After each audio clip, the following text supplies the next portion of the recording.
Assalamu alaikum everybody, welcome back to the channel. To the channel? It's a channel. To our channel? Our channel, the channel.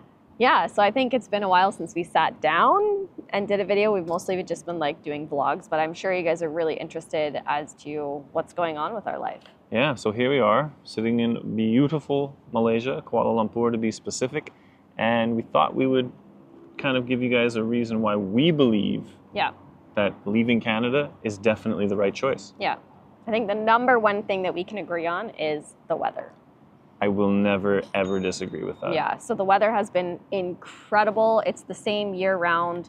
Suhoor, iftar time is the same year-round. Pretty much, yeah. They're very small variants. I know in Canada, sometimes you've got like 6 hours difference between summer and winter with the sun setting.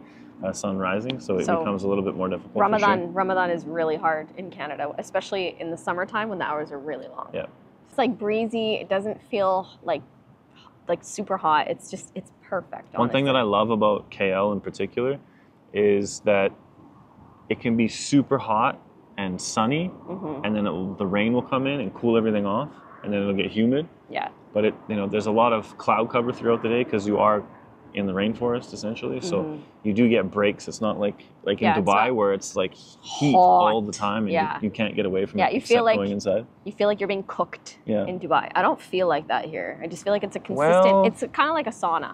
I don't know. Well, he did get a sunburn. Let's talk about the sunburn. Talk about getting cooked. Yeah, definitely. His skin was literally peeling. Yeah. Number two is the acceptance of all people. Like, we've come here and we've noticed how multicultural it is. We had a good idea of that last time when we came. Yeah. But yeah, being able to see people of different religions, different cultures, all assimilating into the overwhelmingly predominantly Muslim population. Yeah, not just that, but everyone speaks English. Like even when we've gone to like the village areas, you might find some people that have a hard time speaking it, but you can absolutely get by. Everybody speaks English.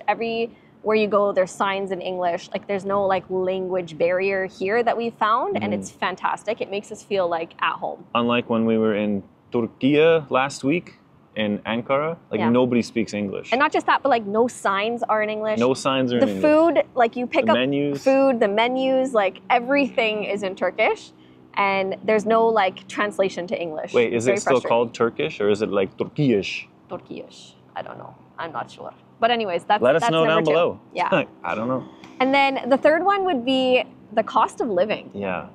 For sure. It's like astronomically lower than Canada. It's like in Canada, you're always very conscious about what you spend, where you spend, how much you spend. Yeah. Here, obviously, for budgeting purposes, you should still be conscious of where your money is going. But I feel like there's not as much stress on it. It's like you know that it's okay to eat out more than it is back at home because you have the flexibility. You know it's relatively inexpensive. Yeah.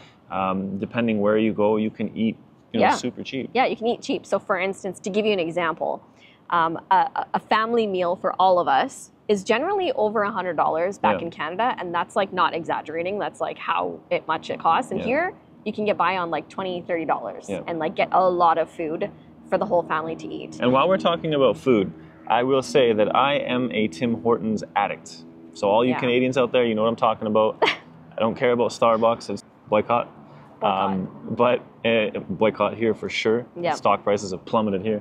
Anyway, so I was like, for me, need a substitute. I need a substitute in Malaysia. If you're an addict, you can't just jump from something to nothing. You got to have that segue. Yeah. And for me, I found Tea Alive. Tea Alive. Which has, it's like the Malaysian Tim Hortons. But it's way better. It's less like Tim Hortons and more like Starbucks. Yeah, it's unique. Because its focus is on drinks and not so much like sandwiches and fancy drinks. Yeah, like not like just like she has the Biscoff smoothie thing. So it's unreal. And for me, just the traditional, what is it? Just traditional milk tea.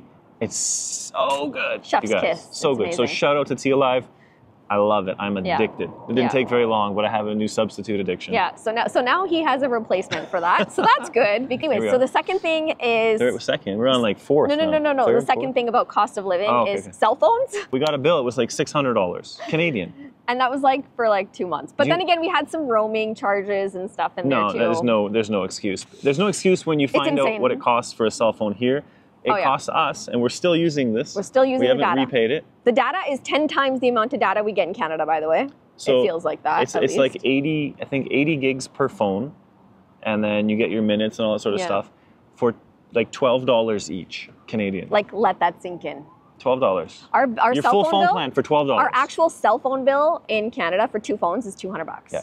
It's about $100. It hurts. It actually hurts knowing we're still paying our cell phone bill back in Canada and then the one that we're paying here, and it's just, you get way more here. Anyways, it hurts. Yeah. And then the other thing is housing. Housing is very affordable, substantially. And being a Muslim living in Malaysia versus in Canada is you have a plethora of options in terms of buying your own home here that you wouldn't have back there.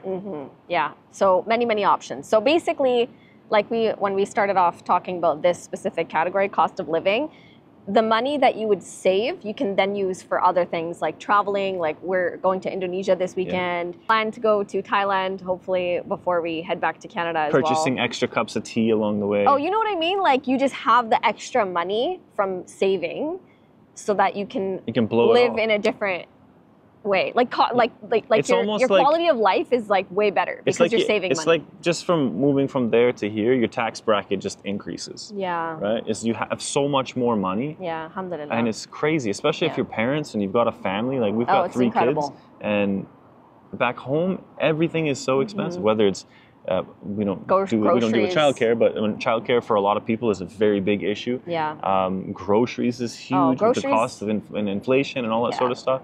Extracurricular programs, housing, the rent bills has gone up so much that people can't afford to live in Canada anymore. It's not cool. So that's why we're saying, guys, you should come here. So yeah, next category is very specific to us, but this is what we found is there's a really awesome homeschool community here. A lot of them are expats, but the connections that people have with one another, it's so nice. Everyone's willing to help everyone.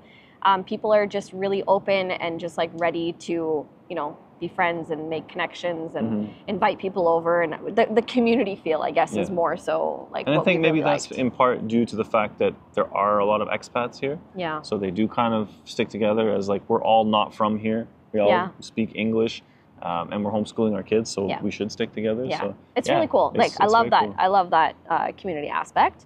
Okay, and then the next thing is. One thing that we just love is the support for Palestine. Absolutely.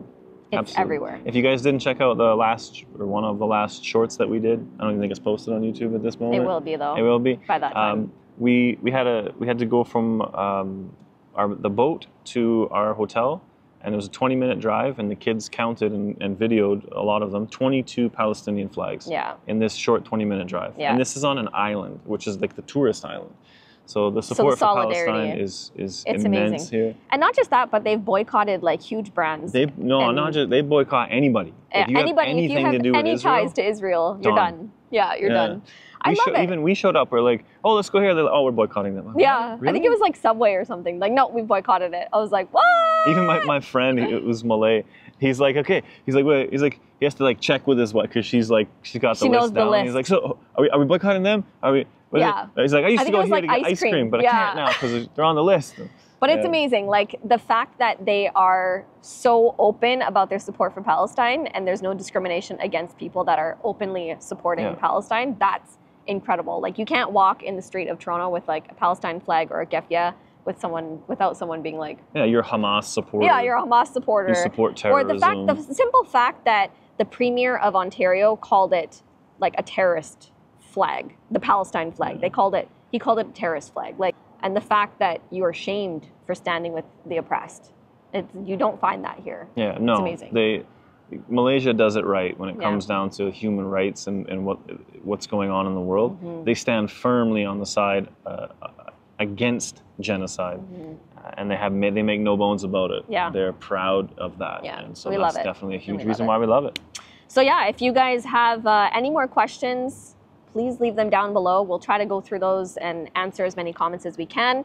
And if there's a specific video that you want us to do regarding moving here, whether it's from Canada or wherever, definitely let us know and we'll try to add it to our list of videos to film. Yeah, and I will say these chairs are horribly uncomfortable. Very, my back hurts a lot. Well, I have to hunch over because if I sit up straight, and I'm almost out of the frame. That's like the only way you can sit on these things.